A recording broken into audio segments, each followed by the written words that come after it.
నమస్తే welcome to 69 TV news నేను మానస ముందుగా బులెటిన్ లో హెడ్లైన్స్ చూద్దాం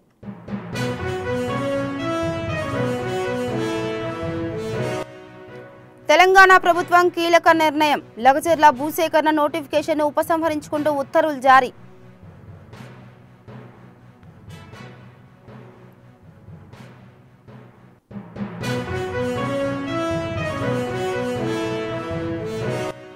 బీఆర్ఎస్ పార్టీకి పునర్జన్మనిచ్చింది కరీంనగర్ మరోసారి పోరాట బాట పట్టాల్సిన అవసరం ఉందన్న కేటీఆర్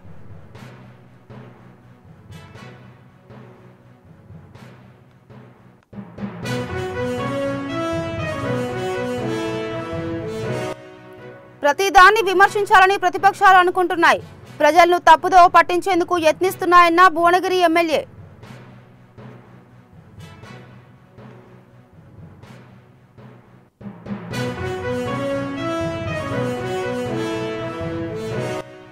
కాకినాడ పోర్టు అక్రమ రవాణా చాలా తీవ్రమైన అంశం భవిష్యత్తులో పేలుడు పదార్థాల రవాణా జరగవని గ్యారంటీ ఏంటన్న పవన్ కళ్యాణ్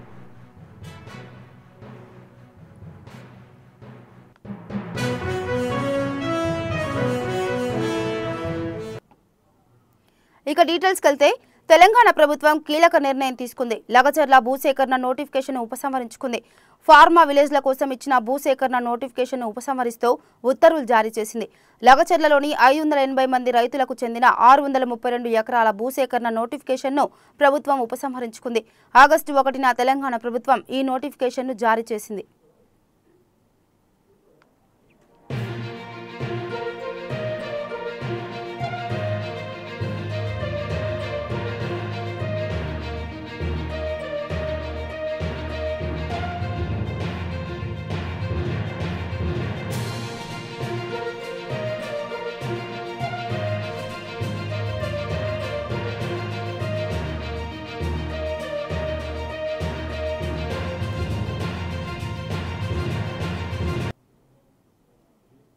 బీఆర్ఎస్ పార్టీకి పునర్జన్మనిచ్చింది కరీంనగర్ అని పార్టీ వర్కింగ్ ప్రెసిడెంట్ కేటీఆర్ అన్నారు తెలంగాణ రాష్ట్ర సమితికి జన్మస్థలం కరీంనగర్ అని తెలిపారు కరీంనగర్ జిల్లా అలుగునూరు చౌరస్తాలో నిర్వహించిన దీక్షా దివస్ కార్యక్రమానికి కేటీఆర్ హాజరై ప్రసంగించారు రాష్ట్రంలోని పరిస్థితుల కారణంగా మరోసారి పోరాట బాట పట్టాల్సిన అవసరం ఉందని అభిప్రాయపడ్డారు తెలంగాణ ఉద్యమంలో కేసీఆర్ కృషి అనన్య సామాన్యమైనదని కేటీఆర్ కొనియాడారు కేసీఆర్ పదవులు ఆశించకుండా తెలంగాణ కోసం కృషి చేశారని తెలిపారు కేసీఆర్ అనేది పేరు కాదు తెలంగాణ పోరు అని పేర్కొన్నారు కేసీఆర్ పోరాటంతోనే తెలంగాణ సాధించామని తెలిపారు కానీ ఆనాడు ఉద్యమంలో అడ్రస్ లేని వాళ్ళు ఇవాళ తెలంగాణ గురించి మాట్లాడుతున్నారని విమర్శించారు కరీంనగర్ ప్రత్యేకత మీ అందరికీ తెలుసు తెలంగాణ రాష్ట్ర సమితి అనే పార్టీకి జన్మనిచ్చిన పురిటిగడ్డ కరీంనగర్ ఆనాడు 2001 మే 17 నాడు కరీంనగర్లో జరిగిన సింహగర్జనతోనే సింహం లాంటి నాయకుడు కేసీఆర్ గారి గురించి దేశం మొత్తం తెలిసింది అంటే దానికి కారణం ఈ గడ్డ కరీంనగర్ అనే విషయం నేను మీకు గుర్తు చేస్తున్నా జన్మనిచ్చింది కరీంనగర్ 2006లో ఎక్కడున్నది తెలంగాణ అని ఈసడించుకున్న కాంగ్రెస్ వాళ్లకు 2 లక్షల ఓట్లతో సమాధానం చెప్పిన గడ్డ పునర్జన్మనిచ్చిన గడ్డ కూడా ఇదే కరీంనగర్ తిరిగి అయిపోయింది 2009లో ఎన్నికల్లో ఓటమితో చెల్లా చెదురు అయిపోయింది టీఆర్ఎస్ ఇక తెలంగాణ వాదం ఉండది తెలంగాణ రాష్ట్రం ఇక మర్చిపోవాలి అనే సందర్భంలో మళ్ళీ ఇదే కరీంనగర్లో ఆనాడు కేసీఆర్ గారు రణనినాదం చేసి నిరాహార దీక్షకు బయలుదేరితే నా శవయాత్రనో లేదా తెలంగాణ జైత్ర యాత్రనో అని బయలుదేరితే ఇదే అల్గనూరులో మళ్ళొక్కసారి ఆనాడు బ్రహ్మాండంగా ఉద్యమానికి ఊపిరిపోసిన కరీంనగర్ గడ్డకు వందనం కరీంనగర్ బిడ్డకు వందనం మీ అందరికీ పేరు పేరున శిరస్సు వంచి నమస్కారం ఇవాళ కరీంనగరే లేకపోతే కరీంనగర్ పోరాట స్ఫూర్తే లేకపోతే ఇవాళ వాస్తవానికి తెలంగాణ రాష్ట్రం సిద్ధించునో లేదో నాకైతే అనుమానమే అట్లాంటి ఈ కరీంనగర్లో ఈరోజు నవంబర్ 29 నాడు 15 సంవత్సరాలు కేసీఆర్ గారి ఆమరణ దీక్షకు నిండుతున్న సందర్భంగా నన్ను ఆహ్వానించిన పెద్దలు గౌరవనీయులు గంగుల కమలాకర్ గారికి రసమై బాలకృష్ణ గారికి జిల్లా అధ్యక్షులు జీవి రామకృష్ణారావు గారికి హృదయపూర్వకంగా నా ధన్యవాదాలు మిత్రులందరికీ నాదొకటే విజ్ఞప్తి ఒకటే ప్రార్థన మనం ఎటు పోతున్నామో తెలుసుకోవాలంటే ఎక్కడ ప్రారంభమైనమో కూడా యాద్ చేసుకోవాల్సిన బాధ్యత మనందరి మీద ఉన్నది. పెద్దలు కేసీఆర్ గారు ఒకసారి కాదు 100 సార్లు చెప్తా ఉంటారు. తాను స్వయంగా పాటలు కూడా రాసిండు. ఎందుకంటే 1948 నుంచి 56 వరకు 8 ఏళ్ళు ఒక ప్రత్యేక రాష్ట్రంగా ఉన్న తెలంగాణ, ఆనాడు పేరు వేరు కావచ్చు, హైదరాబాద్ రాష్ట్రం పేరిట 8 ఏళ్ళు ప్రత్యేక రాష్ట్రంగా ఉన్న తెలంగాణ ఆనాడు ఇష్టం లేని బలవంతపు పెళ్లిలో భాగమై ఒక అమాయకపు పిల్ల పెళ్లి ఒక అతి హుషారైన పిల్లగాంతో జరుగుతుంది అని స్వయంగా ఆనాటి అప్పటి ప్రధానమంత్రి జవహర్లాల్ నెహ్రూ గారు నిజామాబాద్లోని ఖలీల్వాడి మైదానంలో చెప్పిండు. आज एक मासूम बच्ची की शादी एक नटखट लड़के के साथ हो रही है. अगर ये मिलाप अच्छा चला तो अच्छी बात है, वरना जब चाहे तब तलाक ले सकते हैं అంటే ఎప్పుడు కావాలంటే అప్పుడు విడాకులు తీసుకోవచ్చు అని చెప్పిన మాట. ఆనాడు ఇష్టం లేని పెళ్లి చేసింది కాంగ్రెస్ పార్టీదే. ఆ తప్పు చేసింది కాంగ్రెస్. 1956 నుంచి సమైక్యాంధ్ర పాలనలో తెలంగాణలో వ్యవసాయాన్ని సర్వనాశనం చేశారని మైనర్ ఇరిగేషన్ పేరుతో రాష్ట్రానికి తక్కువ నిధులు ఇచ్చి ఏపీకి నిధులు ప్రవహించేలా ఆనాటి పాలకులు వ్యవహరించారని మాజీ మంత్రి జగదీష్ రెడ్డి ఆరోపించారు. సూర్యాపేటలో జరిగిన దీక్షా దివస్ కార్యక్రమంలో ఆయన మాట్లాడారు. తెలంగాణ ప్రత్యేక రాష్ట్రమే అన్ని సమస్యలకు పరిష్కారమని నమ్మి ప్రజల ఎజెండానే తన ఎజెండాగా మార్చుకున్న వ్యక్తి కేసీఆర్ అని జగదీష్ రెడ్డి అన్నారు. బాయిగడ్డ మీద చెట్టు కింద పడుకున్నప్పుడు ఎట్లా ఆలోచన చేసేది, ఎందుకు మనకి బాధ, ఎందుకు నీళ్లు లేవు, ఎందుకు చెరువులు నాశనమైనాయి, తెలంగాణకే ఎందుకు కరువు, కృష్ణా గోదావరిలో ఉన్న తర్వాత కూడా ఎందుకు తెలంగాణ ఇంత ఇబ్బంది పడుతుంది, ఏళ్ల తరబడి ఎందుకు కరువుకు గురవుతుంది, లేదా మనకు మార్గం అని చెప్పి ఆలోచన చేసిన రోజులను కొన్ని సందర్భాల్లో తెలంగాణకు నిధుల కేటాయింపుకు సంబంధించి ప్రత్యేకించి నీళ్ల విషయంలో ఎందుకు ఒక కాళేశ్వరం కసితోని కట్టిండు కేసీఆర్ అంటే దాని వెనకాల చాలా పెద్ద చరిత్ర ఉంది. వాస్తవానికి మన ఆంధ్రప్రదేశ్లో దుర్మార్గంగా కలిపేనాటికి 1956లో తెలంగాణలో చెరువులు, కుంటలు, వాగుల కింద సాగు భూమి 20 లక్షల ఎకరాలు. అప్పటికి ఆంధ్రప్రదేశ్లో అంత లేదు, ప్రపంచంలో భారతదేశంలో ఎక్కడ కూడా లేదు. మనకు మేజర్ ఇరిగేషనే అది ఆనాడు. కానీ సమైక్య ఆంధ్రప్రదేశ్లో కల్పించిన ప్రాపానికి వాళ్ళకు చెరువులు లేవు, చెరువులకు అవకాశం లేదు కాబట్టి దాన్ని మైనర్ ఇరిగేషన్ అని చెప్పి, మైనర్ అంటే చిన్నది, తక్కువది అని, కాలువలు ప్రాజెక్టులే మేజర్ ఇరిగేషన్ అని చెప్పి ఆ పేరు మీద ఏ బడ్జెట్ వచ్చినా మేజర్ ఇరిగేషన్ అంటే చాలా పెద్దది కాబట్టి దానికి ఎక్కువ బడ్జెట్ ఇవ్వాలి, మైనర్ అంటే చిన్నది ఇంతంతదే కదా పనికి మాలింది అని చెప్పి దానికి తక్కువ బడ్జెట్ ఇవ్వాలి అని చెప్పి కేటాయిస్తున్న సందర్భంలో తను మాధవరెడ్డి గారిని కూడా కలుపుకొని పోయి చంద్రబాబు పైన యుద్ధం చేసి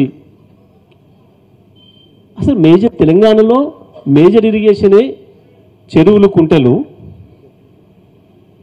మరి మీరు మేజర్ ఇరిగేషన్ అనే పేరు మీదనేమో ఆంధ్రాకి తీసుకుపోయి డబ్బులన్నీ కాలువలకు, ప్రాజెక్టులకు, మరి మైనర్ పేరు మీద మా చెరువులకు ఇవ్వకపోతే చెరువులు ఎట్లా బతుకుతాయని చెప్పి ఆనాడి కొట్లాడి 600 కోట్ల రూపాయలు మళ్ళీ తెలంగాణకు కేటాయించుకునే ప్రయత్నం చేసేటప్పుడు జరిగిన పోరాటం గురించి, అధికారులు ఆడిన డ్రామాల గురించి ప్రతి విషయాన్ని కూడా మాకు చెప్తుండేవారు. ఆ సమయంలోనే ఇక మనం ఎన్నిసార్లు కొట్లాడినా ఉపయోగం లేదు, తెలంగాణ రాష్ట్రం వస్తే తప్ప ఇక మనం ఇంట్లో ఉండి కొట్లాడలేము. ఒక పార్టీలో ఉన్నప్పుడు ఆ పార్టీ నిర్ణయాన్ని అమలు చేయాల్సి ఉంటుంది. మనం ఆ పార్టీ జెండా కప్పుకున్నప్పుడు పార్టీ నిర్ణయంతోనే మనం పోవాల్సి వస్తుంది. కానీ ఈ పార్టీలో ఇట్లనే ఉండి ఎంతకాలం ఉన్నా తెలంగాణ ప్రజలకు న్యాయం చేయలేం, సిద్దిపేట ప్రజలకు కూడా నీళ్ళు ఇవ్వలేను నేను, తెలంగాణ ప్రజలు మొత్తం కూడా వ్యవసాయం నాశనం పోతుంది రోజు రోజుకు అని చెప్పి తను చేసిన ఆలోచనలు. ప్రతిదాన్ని విమర్శించాలని ప్రతిపక్షాలు అనుకుంటున్నాయని, ప్రతి పనికి అడ్డుపడుతూ అబద్ధాలు చెప్తూ ప్రజలను తప్పుదోవ పట్టించేందుకు యత్నిస్తున్నాయని భువనగిరి ఎమ్మెల్యే కుంభం అనిల్ కుమార్ రెడ్డి అన్నారు. కేసీఆర్ ఇక ఫామ్ హౌస్ నుండి బయటకు వచ్చే పరిస్థితి లేదని అంటున్న అనిల్ కుమార్ రెడ్డితో మా ప్రతినిధి భవిత ఫేస్ టు ఫేస్. కాంగ్రెస్ ప్రభుత్వం ప్రతిష్టాత్మకంగా తీసుకున్నటువంటి నిర్ణయం మూసీ ప్రక్షాళన. అయితే మూసీ ప్రక్షాళన పైన చేసినటువంటి ప్రచారం అసత్య ప్రచారం అంటూ కూడా హరీష్ రావు కామెంట్స్ చేస్తున్నారు. ప్రస్తుతం దీనిపైన మాట్లాడడానికి మనతో పాటు ఉన్నారు కుంభం అనిల్ కుమార్. సార్ చెప్పండి, మూసీ ప్రక్షాళన చాలా నిర్ణయాత్మకమైనటువంటి విషయం అని చెప్పేసి మీరు అంటున్నారు, కానీ ఇదంతా కూడా ఒక అసత్య ప్రచారం అని చెప్పి హరీష్ రావు అంటుంది. ఎట్లా చూస్తారు? సరే, దీన్నంటే వాళ్ళంటే ప్రతిపక్షం అంటే ఏమనుకుంటారంటే ప్రతిదాన్ని విమర్శించాలి, విమర్శిస్తేనే ప్రతిపక్షం అనుకుంటారు.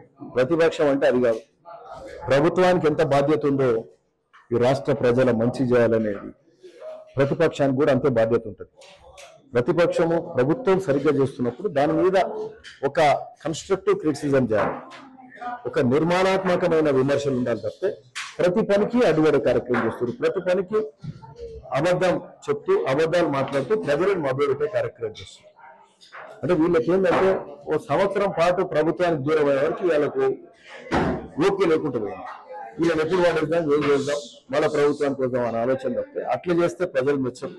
ప్రజలు ఎప్పుడు కూడా ప్రభుత్వానికి అలాంటి రాని చెప్తారు. సీఎం జన్మదినం సందర్భంగా పాదయాత్ర చేశాడు, అది ఒక గొప్ప నిర్ణయం. అక్కడ ఉన్నటువంటి ప్రాంత ప్రజల సమస్యలు తెలుసుకొని గట్టిగా నిర్ణయం తీసుకున్నారు. ఖచ్చితంగా మూసీ ప్రక్షాళన చేయాల్సిందే అని చెప్పేసి గట్టిగా నిర్ణయం తీసుకున్నారని మీరు అంటున్నారు. కానీ ఏదైతే మూసీ పరివాహక ప్రాంత ప్రజలని నిజంగానే కలవాలి అనుకుంటే ఆ ప్రాంత ప్రజలు ఉన్న దగ్గరికి వెళ్ళాలి, ఖాళీ ప్లేస్ దగ్గరికి వెళ్ళి పాదయాత్ర చేయడం ఏంటి అని చెప్పేసి బీఆర్ఎస్ తో పాటు బీజేపీ నేతలు అంటే వాళ్ళ దగ్గరికి వెళ్తే ఖచ్చితంగా తిరగబడతారు అనే ఉద్దేశంతోనే ఖాళీ ప్రాంతాల్లో పాదయాత్ర చేస్తున్నారు అని. అయితే సీఎం గారు మూసీ పరిస్థితి ఎట్లా ఉంది, ఇప్పుడు మనం మూసీ ప్రక్షాళన మీద మాట్లాడుతున్నాం. ప్రజలు అంటే ఆ మూసీ దగ్గర పోయి చూడాలి, మూసీ నీళ్ళు ఏ విధంగా ఉంది. అక్కడ సీఎం గారు వచ్చిన ప్రజలందరూ వస్తారు, వేల మంది వచ్చింది. ఆ ప్రజలు ఆడ తిరగబడరా? మరి అడవుడు తిరగబడాలి కదా, మీరు చెప్పిన దాన్ని బట్టి. ఎందుకు తిరగబడాలి? ఆడ ముఖ్యమంత్రి గారే నేరుగా మూసీ దగ్గరకు వచ్చి మూసీ నీళ్ళు ఏ విధంగా పోతున్నాయి, ఏ విధంగా కాలుష్యం ఉంది, ఏ విధంగా రంగు మారిపోతుంది, ఎర్రగా నల్లగా ఎట్లా ఉంది, అక్కడ కాలు పెట్టే పరిస్థితి లేదు, చేపలు బతకవు, మనుషులు కూడా బతకలేని పరిస్థితి. అక్కడ ఆ నీళ్ళతో వడ్డించే ఒడ్లు తినలేము, అక్కడ దొరికే చేపలు తింటే రోగాల బారిన పడుతుంది, మహిళలు గర్భస్రావాలు అవుతుంది. అంటే ఇవన్నీ వాళ్ళకు ఉన్న బుద్ధి జ్ఞానం ఉండాలి. ఇవన్నీ చూసుకుంటా వినుకుంటా ఇంకా దీని మీద తప్పుడు మాటలు మాట్లాడి చేష్టోళ్ళని చేయకుండా ముఖ్యమంత్రి గారు అందరూ అన్ని ప్రభుత్వ పార్టీలు అందరూ కూడా పాదయాత్రలు చేసి మూసీ ప్రక్షాళన చేద్దామని అనుకున్నారు. వాళ్ళకి శాతం కాకపోతే ఈరోజు మేము చేస్తున్నాం, చేష్టోనికి అడ్డుపడే కార్యక్రమం చేస్తున్నాం. దాన్ని బురద లేదు అబద్ధాలు మాట్లాడే కార్యక్రమం చేస్తున్నారు కాబట్టి ఇంకోటి కాదు. కేసీఆర్ కానీ హరీష్ రావు కేటీఆర్ వాళ్ళ ఇంటికి పంపించారు. ఇక కేసీఆర్ అయితే ఫామ్ హౌస్లోకి వెళ్ళి బయటకు వచ్చినట్టు వీళ్ళిద్దరు కూడా ఏదో ఇట్లాంటి తప్పుడు కార్యక్రమాలు, తప్పుడు మాటలు, అబద్ధ మాటలతోటి మళ్ళీ జనంలోకి వచ్చే కార్యక్రమం చేస్తున్నారు. వాళ్ళకు మళ్ళా రానిచ్చే ముచ్చటే లేదు. కాంగ్రెస్ పార్టీ మేము 2018లో ఓడిపోయినప్పుడు పార్లమెంట్లో మళ్ళీ 3 సీట్లు గెలిచినాం, అన్ని స్థానాల్లోనే 2వ ప్లేస్ ఉంది. ఈరోజు మీరు వాళ్ళు మొన్న టీఆర్ఎస్ ఓడిపోయింది, పార్లమెంట్కి వచ్చేవరకు ఏమైంది? 1 సీట్ రాలేదు. సీట్ రాకపోవడం కాదు, డిపాజిట్ రాలేదు. అంటే ప్రజలు ఎంత చీకొడుతుందో మీరు చూడండి, ఎంత దూరం పెట్టిండ్రు వాళ్ళని మళ్ళీ ఎన్నడూ కూడా వాళ్ళని క్షమించరు. ఈరోజు కూలిపోయే కాళేశ్వరం లాంటి ప్రాజెక్టులకి 1,00,000 కోట్లు ముంచారు, ఇంకా అనేక ప్రాజెక్టులు అవసరం లేని కట్టారు. 7 లక్షల కోట్ల రూపాయలు తెలంగాణ ప్రజలను నెత్తిలో పెట్టి నుంచి ఈరోజు కాంగ్రెస్ ప్రభుత్వం ఒక మంచి చిత్తశుద్ధితో 6 గ్యారంటీలు చేయాలి. రైతు రుణమాఫీ 7.5 లక్షలు చేయాలి, ఏ రాష్ట్రంలో 2 లక్షల రూపాయలు రుణమాఫీ చేయాలి, దీన్ని రైతులకు మేలు చేయాలి, ఇందిరా మిల్లు ఇవ్వాలి, వాళ్ళు అవన్నీ చేయాలి. ఇవన్నీ చేయడానికి సంవత్సరప్రతంగా నిర్ణయం తీసుకుని మరి చేసుకుంటూ పోతున్నాం. బట్ చేయాలంటే ఈరోజు మొత్తం ఆర్థికంగా దివాలా తీపించింది ప్రభుత్వం. అయినా కూడా ఆ ప్రభుత్వం రేవంత్ రెడ్డి గారు ఇవన్నీ చేసే కార్యక్రమం గొప్పగా చేస్తుంది. సో వాళ్ళన్నీ అట్లే ఉంటాయి, అబద్ధాలే ఉంటాయి. కాళేశ్వరంలో 100 కోట్లు కేసీఆర్ దోచుకుండు కాబట్టి కాంగ్రెస్ వాళ్ళు మూసి ప్రక్షాళన తెరపైకి తెచ్చారు. వాళ్ళు 100 కోట్లు దోచుకుని వీళ్ళు 1,50,000 కోట్లు తెచ్చుకున్నామని ఇంతకుముందు చెప్పిన వాళ్ళన్నీ అబద్ధం మాటలు ఉంటాయి. అబద్ధం మాటలకు వాళ్ళు మాట్లాడుతున్నారని జవాబిచ్చుకుంటే కూర్చుంటే పల్లెనోడు ఏమంటారు చూడు, అవసరం లేదు. వాళ్ళ మాటలకు విలువ లేదు, వాళ్ళ నీతి నిజాయితీ అవన్నీ కూడా ఈరోజు పీసీ ఘోష్ కమిటీ చెప్పింది, కమిషన్ చెప్పింది, కాళేశ్వరం డిజైన్ లేకుండానే కట్టింది. ఎవడైనా బుద్ధిలో డిజైన్ లేకుండా కడతాడు ఆ ప్రాజెక్ట్. మా నాగార్జున సాగర్ ఎట్లుంది, శ్రీశైలం ఎట్లుంది, ఆ కడెం ప్రాజెక్ట్ ఎట్లుంది, నిజాం సాగర్ ఎట్లుంది, మన నిజాం కట్టిన గండిపేట ఎట్లుంది, హిమాయత్ సాగర్ ఎట్లుంది, ఇవన్నీ బాగాలేవు. అదే ఎందుకు కూలింది? కొత్త వినవాణి కట్టిన ప్రాజెక్టులు ఏమైనా కూలుతాయా? దేశంలో కూలినాయా? ప్రపంచంలో కూలినాయా? అంటే చాటగాని సన్నాసులు చేసి ఈ రోజు మళ్ళీ తెలంగాణ ప్రజలను మబ్బు పెట్టారు. తెలంగాణ తెచ్చింది కేసీఆర్ అంటూ మా యోధుడు అని చెప్పేసి ఈరోజు దీక్షా దివాస్కి వాళ్ళు చేస్తారు. వాళ్ళు చెప్పుకోకపోతే ఇంకోటి చెప్తారు.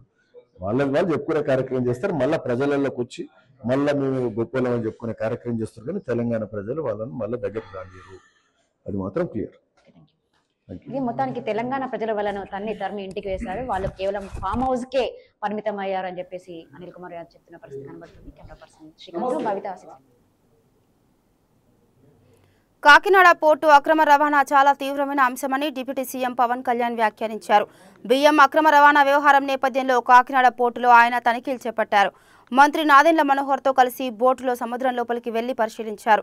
2 రోజుల క్రితం కాకినాడ జిల్లా కలెక్టర్ షాన్ మోహన్ ఆధ్వర్యంలో సముద్రం లోపల సుమారు 9 నాటికల్ మైళ్ల దూరంలో రవాణాకు సిద్ధమై పట్టుబడిన నౌకలో 640 టన్నుల బియ్యాన్ని పవన్ స్వయంగా వెళ్లి చూశారు. ఇది తీవ్రంగా పరిగణించాల్సిన అంశమని, తీర ప్రాంతంలో అక్రమ రవాణా విషయంలో అధికార యంత్రాంగం వైఫల్యం చెందితే అది దేశ భద్రతకే భంగం కలిగిస్తుందని వివరించారు.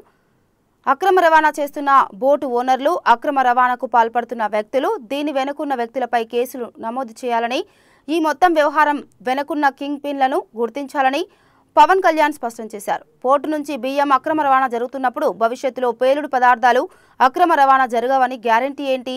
ఈ అక్రమ మార్గాల్లో కసబ్ వంటి ఉగ్రవాదులు వచ్చే ప్రమాదం ఉండదా అని దీనిపై జిల్లా ఎస్పీ వెంటనే స్పందించాలని పవన్ అన్నారు. నేను అంటుంది ఇదే, దానికి చేయగలిగినప్పుడు మీరు దాన్ని చేయలేకపోతాం. That shows it's your intentions are very clear కదా.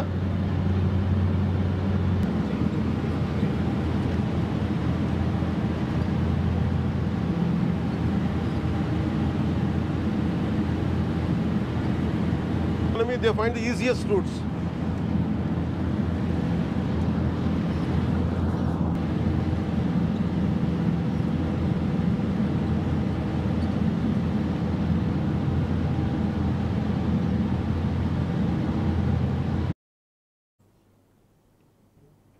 కాకినాడ పోర్టు వద్ద పవన్ కళ్యాణ్ మీడియాతో మాట్లాడుతున్నారు. ఇప్పుడు లైవ్ లో చూద్దాం.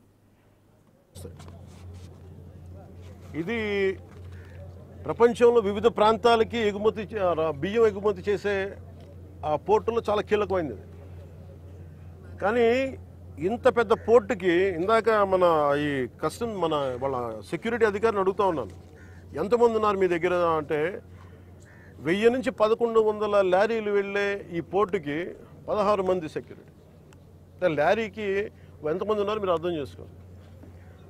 అసలు విచిత్రంగా మనోహర్ గారు పట్టుకొని కేసులు పెట్టి అధికారులకి చెప్పినా కానీ, అటు పోలీస్ కానీ, రెవెన్యూ కానీ, సివిల్ సప్లైస్ కానీ యాక్షన్ చాలా నామమాత్రంగా తీసుకుంటా ఉన్నాను. నేను చాలా సందర్భాల్లో ఆయన అడుగుతూ ఉన్నాను, క్యాబినెట్ మీటింగ్స్లో అడిగాను ఏం జరుగుతుందని. నేను ఒకటే ఏం చెప్పానంటే, ఇందాక మన మనోహర్ గారికి వీళ్ళకి మనం ఏ యాక్షన్ కనుక మనం ముందుకు తీసుకెళ్ళకపోతే వీళ్ళు ఇన్ని మాటలు చెప్పి దీన్ని ఏమీ ముందుకు తీసుకెళ్ళలేదేంటి అన్న అపవాదం మనందరి మీద ఉంటుంది. మన ఇంటెన్షన్ వేరు, జరుగుతుంది వేరు, మన యాక్షన్స్ దాని కాన్సిక్వెన్సెస్ సరిగ్గా వీళ్ళు సహకరించట్లేదు. ఇది ప్రజల దృష్టిలో పెట్టాలి. ఇది నిన్న ఢిల్లీ నుంచి వచ్చి అసలు యాక్చువల్లీ ఈరోజు నాకు ఈ ప్రోగ్రాం లేదు. నాకు ఈ రోజున నిన్న రాత్రి స్టెల్లా అనే షిప్లో ఇన్ని 100 టన్నులు పట్టుకున్నారు, పనామాకు సంబంధించిన స్టెల్లా అనే షిప్లో. అలాగే ఇక్కడ దాదాపు 1060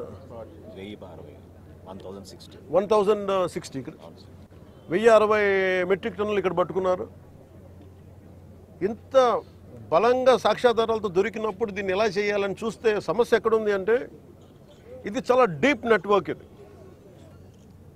నేను వస్తాను అంటే నిన్న రాత్రి కూడా నాకు చాలామంది ఫోన్లు చేసి మెసేజ్లు ఏం పెడతారు, మీరు రావద్దు సార్ ఇక్కడికి అంటారు.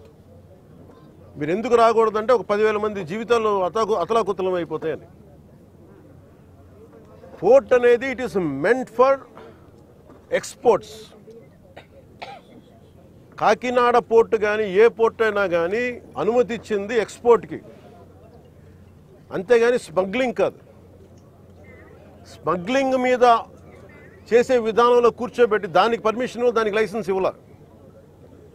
లీగల్గా ఎక్స్పోర్ట్కి మాత్రమే ఇక్కడ పర్మిషన్ ఇచ్చారు దీనికి. కానీ వస్తే 10,000 మంది జీవితాలు అతలాకుతలం అయిపోతాయంటే నాకు ఒకటే అనిపించింది. ఇందాక లోపలికి వెళ్ళి కూర్చుంటే నన్ను ఎంత సహకారం లేదంటే నాకే, as a deputy chief minister of Andhra Pradesh నాకే సహకరించాల. ఇక్కడున్న ఈ ఏమో పోర్ట్ అధికారులు, షిప్ అక్కడ స్టెల్లా అనే షిప్ ఉంది, పైకి ఎక్కాలి. దాన్ని ఒక దాదాపు 6 కంపార్ట్మెంట్స్లో దాన్ని ఏముంటుందండి 6 కంపార్ట్మెంట్స్ 3 కంపార్ట్మెంట్స్ ఇది ఉంది. దాన్ని సీజ్ చేసి అక్కడ ఆఫ్ చేసాం. లోపలికి వెళ్ళి చెక్ చేద్దామంటే ఈ అనుకూలంగా లేదు మీకు పైకి ఎక్కడానికి అని చెప్పి అక్కడే తిప్పుతున్నాను నన్ను. ఇంత ఆబ్వియస్గా నాలాంటి వాడికి ఇంత ఆబ్వియస్గా అందరూ చూస్తుండగా, అంటే దీని వెనక ఎంత డీప్ రూటెడ్ నెట్వర్క్ పనిచేస్తాం మీ అందరికీ అర్థం. కొండబాబు గారు కూడా అదే చెప్తా ఉన్నారు. చూడండి సార్ ఎలా ఉందంటే అదే చెప్తా ఉన్నారు. నేను మీకు ఎప్పటి నుంచో మొత్తుకున్నాను సార్, ఇదే మీకు మీ దృష్టికి తీసుకొస్తుందని. ఇందాక మీకు చెప్పాను, కొండబాబు మనం కూర్చోబెట్టి మనం మెత్తగుంటే సరిపోదు, మనం గట్టిగా మాట్లాడాలి దీని మీద మనం అందరం అని అది చెప్తా ఉన్నాను కొండబాబు గారికి. మనోహర్ గారికి ఆయన being a civil supplies minister నాకు ఏమి చేయాలి, నేను ఎన్నిసార్లు చేసిన యాక్షన్ ముందుకు వెళ్ళట్లేదంటే డిస్ట్రిక్ట్ సివిల్ సప్లైస్ అధికారిని పిలిచి నేను అడుగుతున్నాను రాగానే. వికారాబాద్ దీక్షా దివాస్ కార్యక్రమంలో ఉద్రిక్తత నెలకొంది. బీఆర్ఎస్ జిల్లా అధ్యక్షుడు మాజీ ఎమ్మెల్యే ఆనంద్, కొడంగల్ మాజీ ఎమ్మెల్యే పట్నం నరేందర్ రెడ్డి పేరు ప్రస్తావించకపోవడంతో దీక్షా దివాస్ లో గందరగోళం చోటు చేసుకుంది. జై తెలంగాణ అంటూ కొడంగల్ కార్యకర్తలు నినాదాలు చేస్తూ స్టేజ్ పైకి వెళ్లేందుకు యత్నించారు. దీంతో ఒక్కసారిగా కార్యక్రమంలో గందరగోళం నెలకొంది.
ఆంధ్రప్రదేశ్ డొంకరాయి నుంచి మహారాష్ట్రలోని పూణేకు తరలిస్తున్న 210 కేజీల గంజాయిని భద్రాచలం ఆర్టీఓ చెక్పోస్ట్ వద్ద భద్రాచలం ఎక్సైజ్ పోలీసులు పట్టుకున్నారు.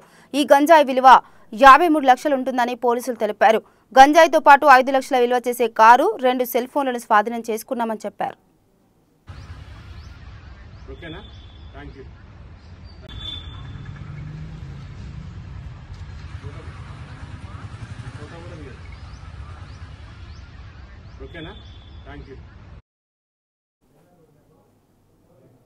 ఇక మాజీ ఎంపీ ప్రస్తుత అసెంబ్లీ డిప్యూటీ స్పీకర్ రఘురామకృష్ణరాజుపై చిత్రహింసల కేసులో సిఐడి విశ్రాంత అదనపు ఎస్పీ విజయపాల్ను ఇప్పటికే పోలీసులు అరెస్ట్ చేశారు. సుప్రీంకోర్టు ఆయనకు ముందస్తు బెయిల్ మంజూరుకు నిరాకరించిన నేపథ్యంలో ఇటీవల పోలీసులు ఆయనను అరెస్టు చేసి రిమాండ్కు తరలించారు. ఈ క్రమంలో 5 రోజుల కస్టడీకి ఇవ్వాలని కోరుతూ పోలీసులు గుంటూరు ప్రత్యేక న్యాయస్థానంలో పిటిషన్ దాఖలు చేశారు. న్యాయమూర్తి జి స్పందన ఈ పిటిషన్ను విచారణకు స్వీకరించారు. ఈ కేసులో విజయపాల్ కీలక పాత్ర పోషించారని, విచారణకు సహకరించలేదని, కీలక సమాచారాన్ని ఇవ్వకుండా విచారణను తప్పుదోవ పట్టించేలా వ్యవహరించారని పోలీసులు ప్రత్యేక న్యాయస్థానం దృష్టికి తీసుకువచ్చారు.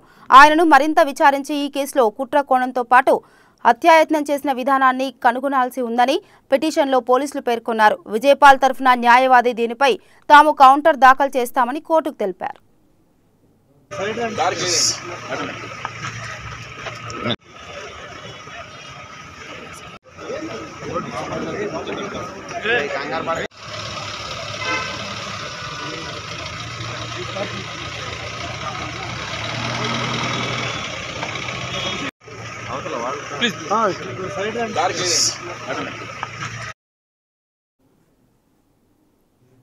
ఇక బులెటిన్ ముగించే ముందు హెడ్లైన్స్ మరోసారి.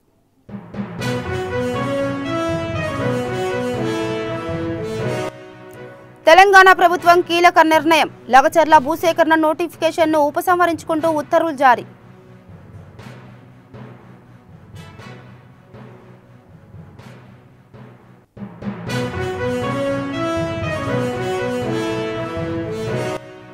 బీఆర్ఎస్ పార్టీకి పునర్జన్మనిచ్చింది కరీంనగర్, మరోసారి పోరాట బాట పట్టాల్సిన అవసరం ఉందన్న కేటీఆర్.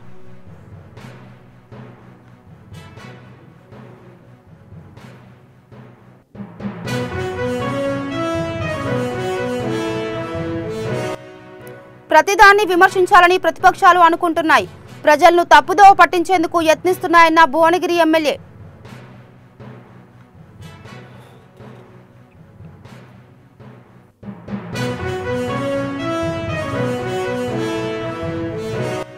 కాకినాడ పోర్టు అక్రమ రవాణా చాలా తీవ్రమైన అంశం, భవిష్యత్తులో పేలుడు పదార్థాల రవాణా జరగవని గ్యారంటీ ఏంటన్న పవన్ కళ్యాణ్.